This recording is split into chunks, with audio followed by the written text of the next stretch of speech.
Assalamualaikum warahmatullahi wabarakatuh. Salam semangat, semoga kita semua dalam keadaan sehat dimanapun berada. Selamat berjumpa kembali dalam Ujar, Unpam Mengajar.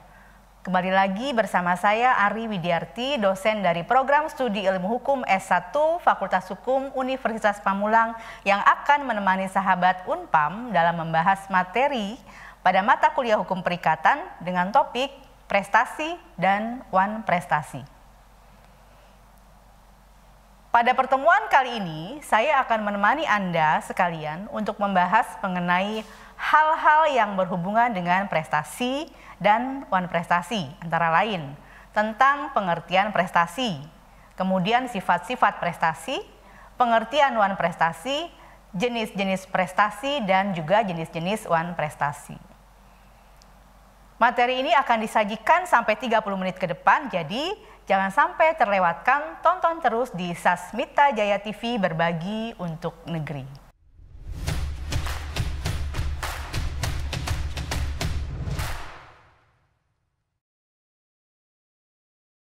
Sahabat Ujar, dalam pelaksanaan hukum perikatan di Indonesia, sebagian ada yang memenuhi prestasi, sebagian lain juga ada pula yang tidak memenuhi prestasi atau disebut dengan wan prestasi.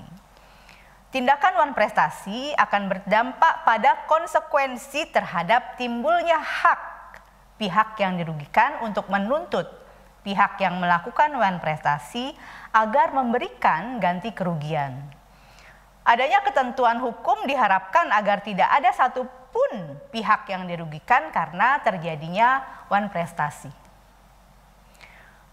Mengenai prestasi, pemenuhan prestasi merupakan konsekuensi yang harus dijalani dari suatu perikatan. Kewajiban memenuhi prestasi dari debitur selalu disertai dengan tanggung jawab atau liability. Artinya harta kekayaan debitur dipertaruhkan sebagai jaminan pemenuhan hutangnya kepada kreditur. Hal ini berdasarkan ketentuan dari pasal 1131 dan pasal 1132 Kitab Undang-Undang Hukum Perdata yang menyatakan bahwa semua harta kekayaan debitur, baik yang bergerak maupun yang tidak bergerak, baik yang ada saat ini maupun yang akan ada, menjadi jaminan pemenuhan hutang terhadap kreditur. Jaminan yang semacam ini disebut juga dengan jaminan umum. Pada prakteknya dalam suatu perjanjian, tanggung jawab berupa jaminan harta kekayaan ini dapat dibatasi sampai jumlah yang menjadi kewajiban debitur untuk memenuhinya. Jumlah tersebut dinyatakan secara khusus dan tertentu. Pembatasan terhadap jaminan harta kekayaan ini disebut sebagai jaminan khusus. Artinya jaminan khusus adalah hanya mengenai benda tertentu saja yang dijadikan sebagai jaminan yang nilainya sepadan dengan nilai hutang debitur. Misalnya perhiasan, rumah, kendaraan bermotor.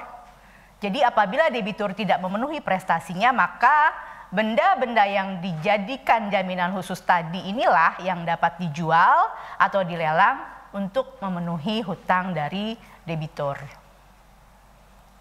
Selanjutnya kita bahas mengenai sifat-sifat prestasi. Prestasi merupakan sebuah unsur yang esensi dari suatu perikatan. Apabila esensi ini telah dipenuhi oleh debitur, maka beralih atau berakhirlah perikatan itu.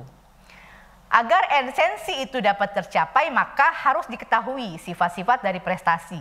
Hal ini sebagaimana diatur dalam pasal 1320, 1335, 1337, dan 1465 Kitab Undang-Undang Hukum Perdata. Yakni yang pertama, sifat prestasi harus sudah tertentu atau dapat ditentukan. Dalam pasal 1320 sub 3 Kitab Undang-Undang Hukum Perdata menyebutkan sebagai unsur terjadinya persetujuan suatu objek tertentu tetapi hendaknya ditafsirkan sebagai dapat ditentukan. Karena perikatan dengan objek yang dapat ditentukan itulah yang diakui secara sah. Sebagai contoh yaitu pasal 1465 Kitab Undang-Undang Hukum Perdata yang menentukan bahwa pada perjanjian jual beli harganya dapat ditentukan oleh pihak ketiga.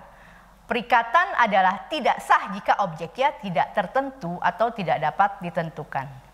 Misalnya, seseorang menerima tugas untuk membangun sebuah rumah. Disebutkan bagaimana bentuknya, berapa luas rumah tersebut. Yang kedua dari sifat prestasi adalah bahwa prestasi tersebut harus mungkin. Dahulu untuk berlakunya perikatan disyaratkan juga prestasinya harus mungkin untuk dilaksanakan. Sehubungan dengan itu dibedakan antara ketidakmungkinan objektif dan ketidakmungkinan subjektif.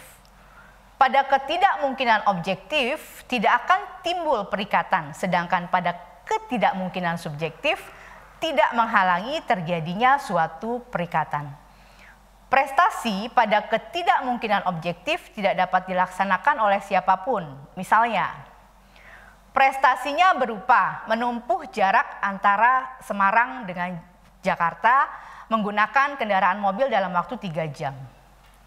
Perbedaan antara ketidakmungkinan objektif dengan ketidakmungkinan subjektif yaitu terletak pada pemikiran bahwa dalam hal ketidakmungkinan pada contoh pertama, setiap orang mengetahui bahwa prestasi tidak mungkin dilaksanakan dan karenanya kreditur tidak dapat mengharapkan pemenuhan dari prestasi tersebut. Sedangkan dalam contoh yang kedua, ketidakmungkinan itu hanya diketahui oleh debitur yang bersangkutan saja.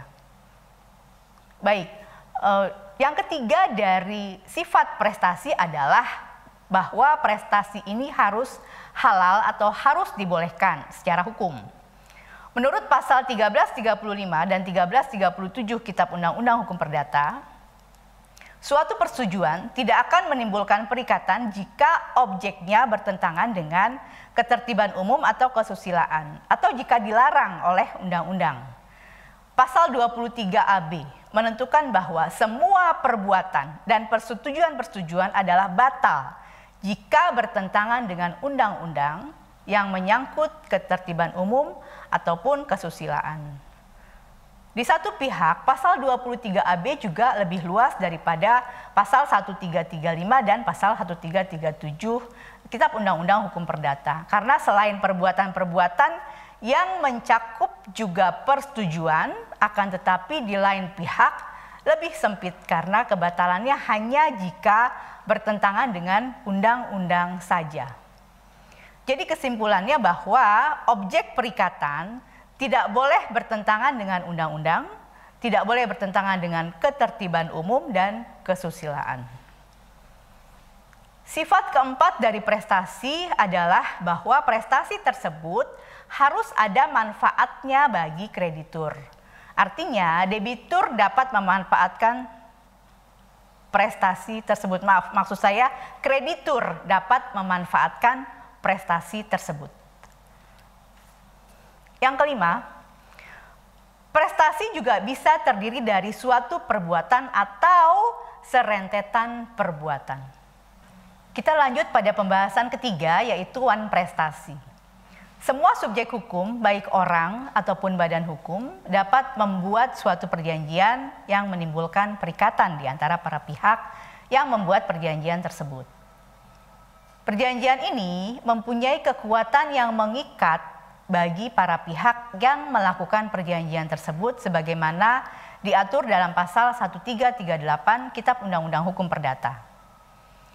Di dalam perjanjian selalu ada dua subjek, yaitu pihak yang berkewajiban untuk melaksanakan suatu prestasi disebut dengan debitor dan pihak yang berhak atas suatu prestasi disebut dengan kreditor. Di dalam pemenuhan suatu prestasi atas perjanjian yang telah dibuat oleh para pihak, tidak jarang pula debitur lalai melaksanakan kewajibannya atau tidak melaksanakan kewajibannya atau tidak melaksanakan seluruh prestasinya. Hal ini disebut dengan wan prestasi. Wan prestasi berasal dari istilah aslinya dalam bahasa Belanda wan prestati, yang artinya terdapat pihak yang tidak memenuhi prestasi atau kewajiban yang telah ditetapkan di dalam suatu perikatan, baik perikatan yang dilahirkan dari suatu perjanjian ataupun perikatan yang timbul karena undang-undang. Belum terdapat keseragaman terhadap pengertian mengenai wan prestasi. Jadi masih terdapat bermacam-macam istilah yang digunakan untuk wan prestasi, sehingga tidak mengenai istilah mana yang hendak dipergunakan belum ada kesepakatan. Istilah mengenai wan prestasi ini terdapat pada arti kata ingkar janji atau cedera janji atau melanggar janji dan lain sebagainya.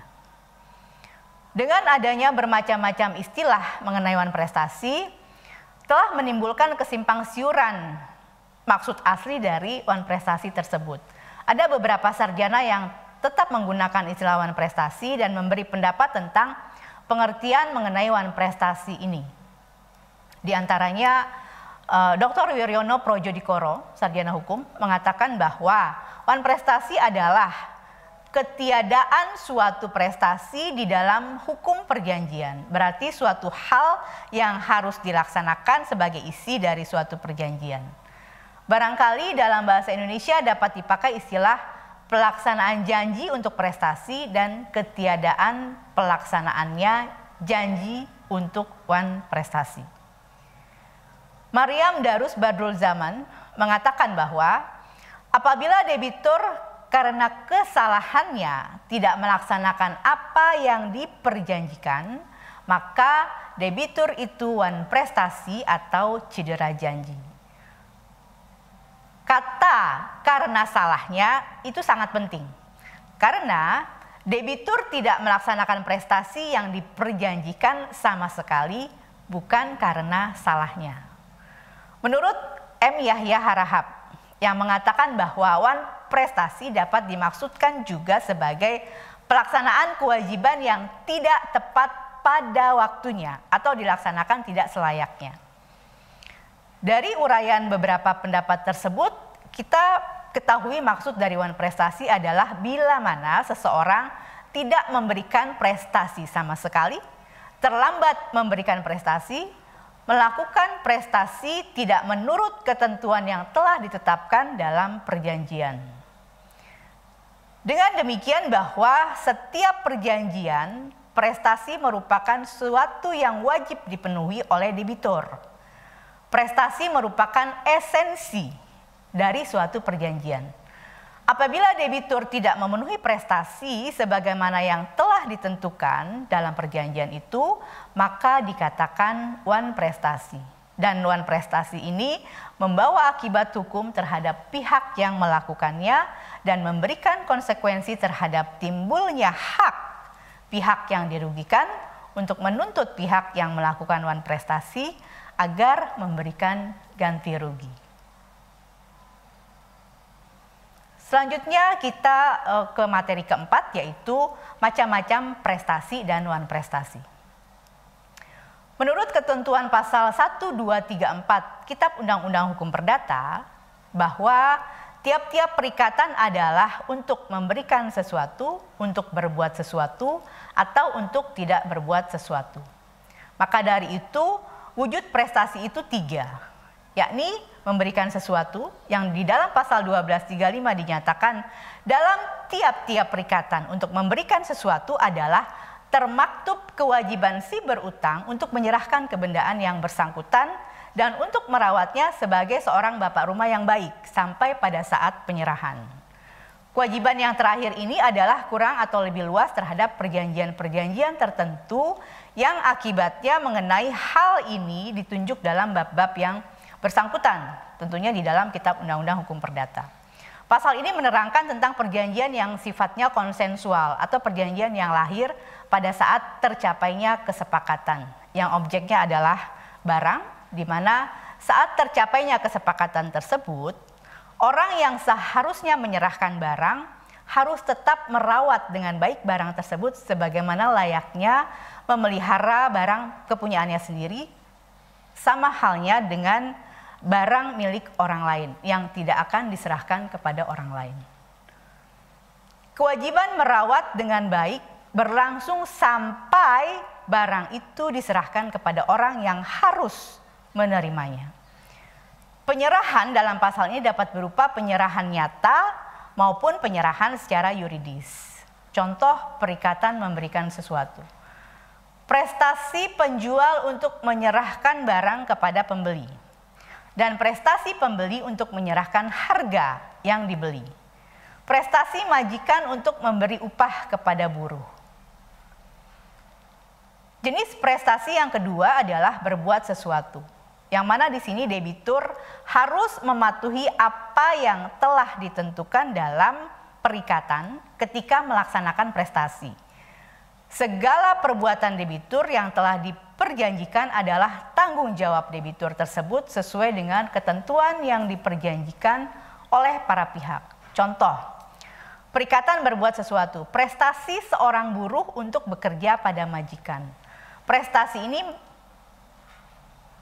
misalnya prestasi pengangkut untuk mengangkut barang angkutan ke tempat tujuan. Jenis ketiga dari prestasi adalah tidak berbuat sesuatu. Tidak berbuat sesuatu dalam suatu perikatan yakni artinya tidak melakukan suatu perbuatan seperti yang telah diperjanjikan.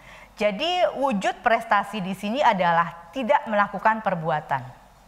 Di sini kewajiban prestasinya bukan sesuatu yang sifatnya aktif, tapi sebaliknya, yaitu sifatnya pasif, yang dapat berupa tidak berbuat sesuatu atau membiarkan sesuatu itu berlangsung.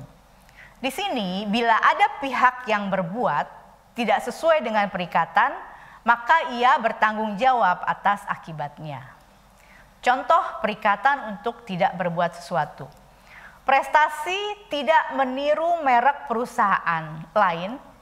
Masing-masing prestasi tidak mendirikan pagar tembok yang tinggi misalnya, yang dapat mengganggu lingkungan.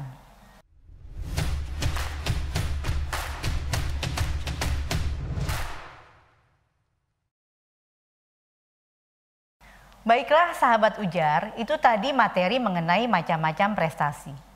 Kita lanjut pada materi selanjutnya adalah wujud wan prestasi. Untuk dapat menetapkan apakah seorang debitur itu telah melakukan wan prestasi dapat diketahui melalui 3 keadaan berikut.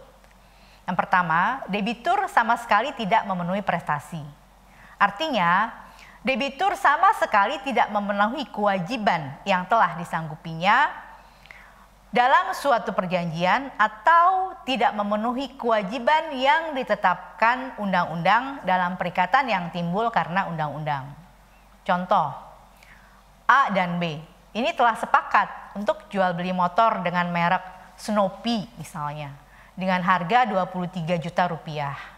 Yang penyerahannya akan dilaksanakan pada hari Minggu tanggal 25 Oktober 2018 pukul 10. Setelah A menunggu lama, ternyata B tidak datang sama sekali tanpa alasan yang jelas. Wujud yang kedua dari wan prestasi adalah debitur memenuhi prestasi tetapi tidak sempurna. Artinya, debitur melakukan prestasinya atau memenuhi apa yang diperjanjikan atau apa yang ditentukan oleh undang-undang, tetapi tidak sebagaimana mestinya menurut kualitas yang ditentukan dalam perikatannya atau menurut kualitas yang ditetapkan oleh undang-undang.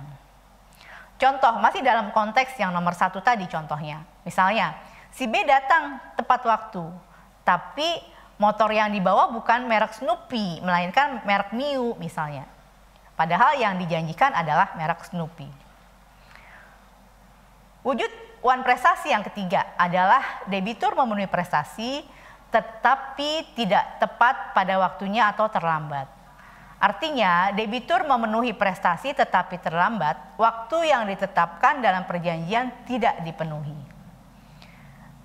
Kembali pada konteks contoh nomor 1, B datang pada hari yang dijanjikan membawa motor Snoopy, namun datangnya bukan jam 10.00 melainkan pada jam 14.00.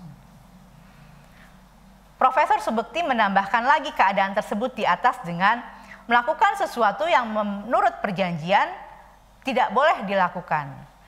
Kembali pada konteks contoh sebelumnya, si B datang tepat waktu pada pukul 10.00 sebagaimana yang dijanjikan pada hari itu dan membawa motor Snoopy.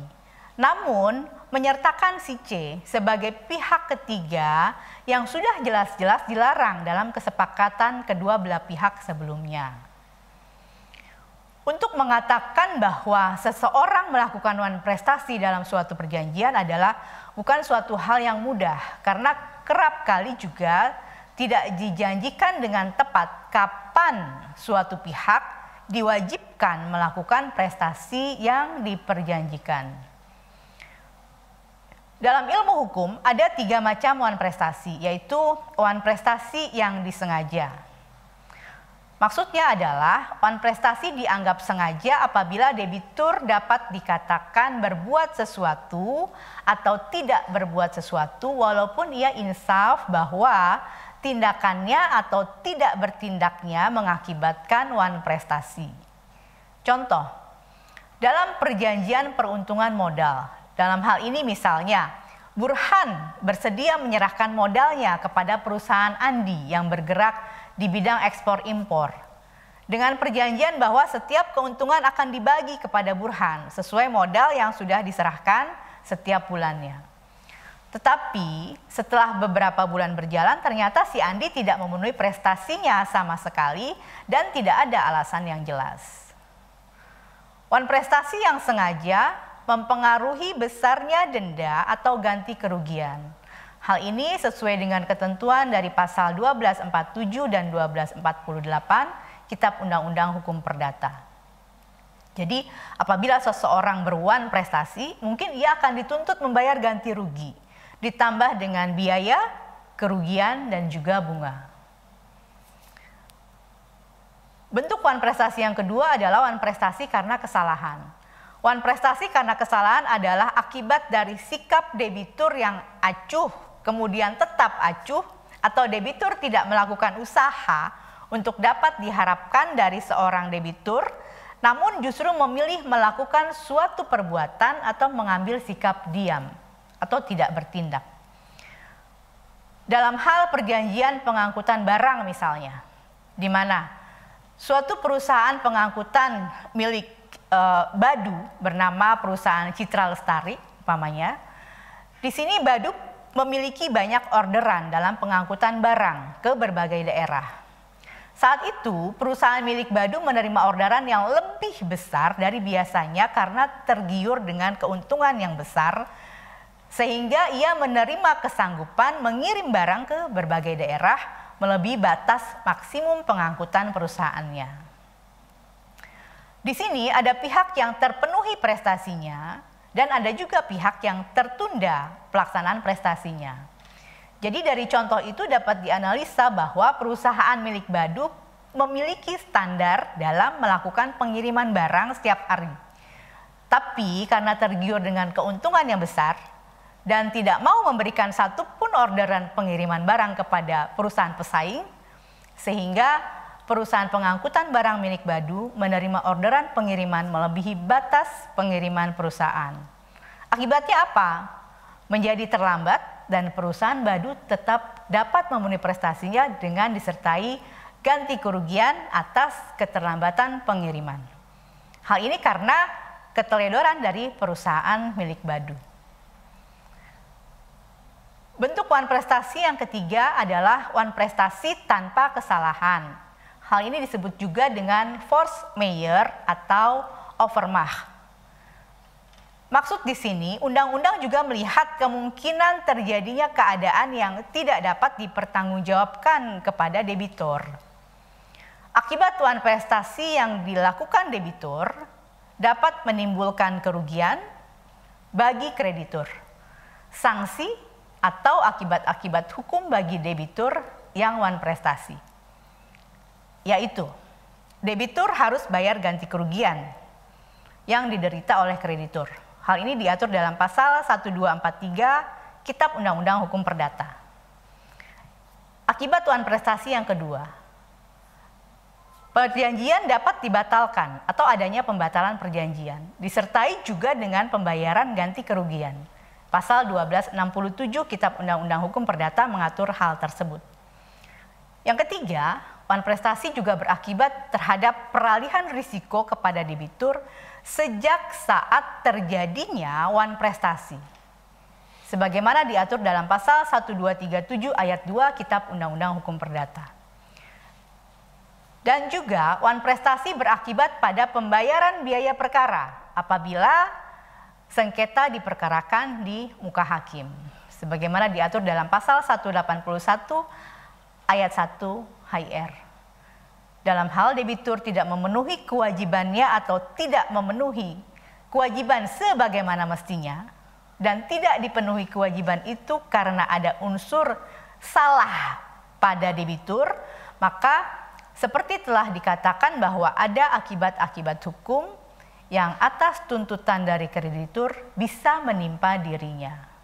Sebagaimana disebutkan dalam pasal 1236 dan 1243. Dalam hal debitur lalai untuk memenuhi kewajiban perikatannya, kreditur berhak untuk menuntut penggantian kerugian berupa ongkos-ongkos, kerugian, dan bunga. Selanjutnya di pasal 1237 juga dinyatakan bahwa sejak debitur lalai, maka resiko atas objek perikatan menjadi tanggung jawab debitur. Dan yang ketiga adalah bahwa kalau perjanjian itu berupa perjanjian timbal balik, maka berdasarkan pasal 1266, seorang kreditur berhak untuk menuntut pembatalan perjanjian dengan atau tanpa disertai dengan tuntutan ganti rugi.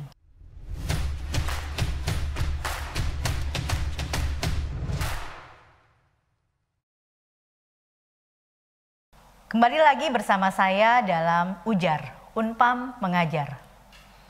Setelah kita mempelajari tentang prestasi dan wan prestasi, maka perlu kita ketahui pula upaya hukum apa yang dapat dilakukan jika terjadi wan prestasi. Apabila wan prestasi terjadi, maka penyelesaian sengketa wan prestasi bisa dilakukan di pengadilan. Ketika sengketa wan prestasi dihadapkan di pengadilan, maka kreditur harus sebisa mungkin membuktikan bahwa lawannya, debitur, telah melakukan wan prestasi, bukan overmah. Apabila tuntutan yang disampaikan kreditur di muka pengadilan itu terbukti, maka kreditur dapat menuntut hak pemenuhan perjanjian. Menuntut hak pemenuhan perjanjian berikut dengan ganti rugi sesuai pasal 1246 KUH Perdata yang menyatakan biaya, ganti rugi, dan bunga yang boleh dituntut kreditur terdiri atas kerugian yang telah dideritanya dan keuntungan yang sedianya dapat diperolehnya. Berdasarkan ketentuan tersebut, dalam wan prestasi perhitungan ganti rugi harus dapat diatur berdasarkan jenis dan jumlahnya secara rinci. Seperti kerugian kreditur, keuntungan yang akan diperoleh sekiranya perjanjian tersebut dipenuhi, dan ganti rugi atau bunga. Hal yang dituntut lainnya juga pembatalan perjanjian. Dalam hal pembatalan perjanjian, banyak pendapat yang mengemukakan bahwa pembatalan ini dilakukan oleh hakim dengan mengeluarkan putusan yang sifatnya deklaratoir. Hakim juga mempunyai kekuasaan yang bernama diskresioner, artinya kewenangan hakim untuk menilai wan prestasi yang dilakukan oleh debitur.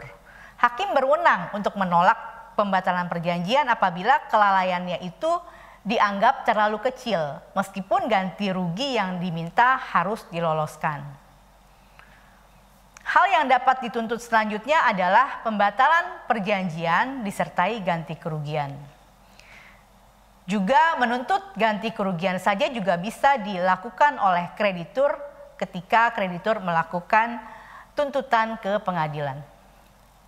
Hak-hak yang dituntut oleh kreditur itu dicantumkan pada bagian petitum dalam surat gugatan.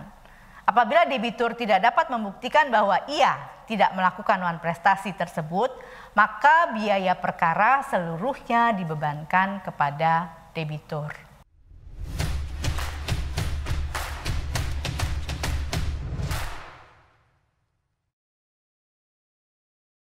Baik sahabat Ujar, dari materi prestasi dan non prestasi yang disampaikan semoga dapat memberikan wawasan dan pencerahan untuk lebih memperdalam materi. Coba jawab pertanyaan ini. Contoh kasus, Amir menyewakan 1 unit toko kepada Budi. Dibuatlah dalam suatu perjanjian sewa menyewa di bawah tangan atau dengan materai. Dicantumkan secara rinci mengenai objek perjanjian, objek jaminan yang ada di dalamnya, nilai sewa, masa berlaku sewa, serta bila dilakukan pembayaran sewa secara bertahap atau mencicil, dan tanggal jatuh tempo pembayaran cicilan. Di sini Budi berjanji melakukan pembayaran sebanyak 2 kali cicilan, yaitu saat tanda tangan perjanjian sewa dibayarkan 50% sebagai down payment. Sisanya dibayarkan pelunasannya setelah 6 bulan berjalan. Lamanya sewa dalam perjanjian adalah 2 tahun. Namun, setelah 10 bulan berlalu dari tanggal penandatanganan perjanjian, Budi tidak mampu membayar pelunasannya dengan berbagai macam alasan. Dari contoh kasus tersebut, apa bentuk wan prestasi yang telah dilakukan oleh Budi dan tuntutan apa yang dapat dimohonkan kepada pengadilan oleh Amir? Silakan didiskusikan ya.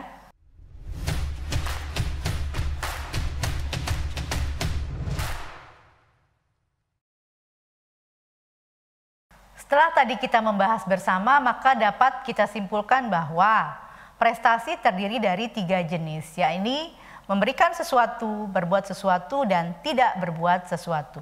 Sedangkan wan prestasi ada 4 jenis, yakni debitur sama sekali tidak melaksanakan prestasi, debitur melaksanakan prestasi tetapi tidak sempurna, debitur melaksanakan prestasi tetapi terlambat, debitur melakukan hal yang dilarang dalam perjanjian. Sengketa wan prestasi melalui pengadilan harus dapat dibuktikan dan kreditur dapat memohon kepada pengadilan agar debitur wan prestasi tersebut memenuhi perjanjiannya, membatalkan perjanjian, atau membatalkan perjanjian disertai ganti kerugian, atau debitur membayar ganti kerugian saja. Demikianlah materi pada pertemuan 8 mata kuliah hukum perikatan kali ini. Semoga materi ini dapat bermanfaat bagi kita semua. Terima kasih kepada semua yang sudah hadir mengikuti materi hari ini. Saya Ari Widiarti undur diri, tetap semangat belajar, salam Ujar. Wassalamualaikum warahmatullahi wabarakatuh.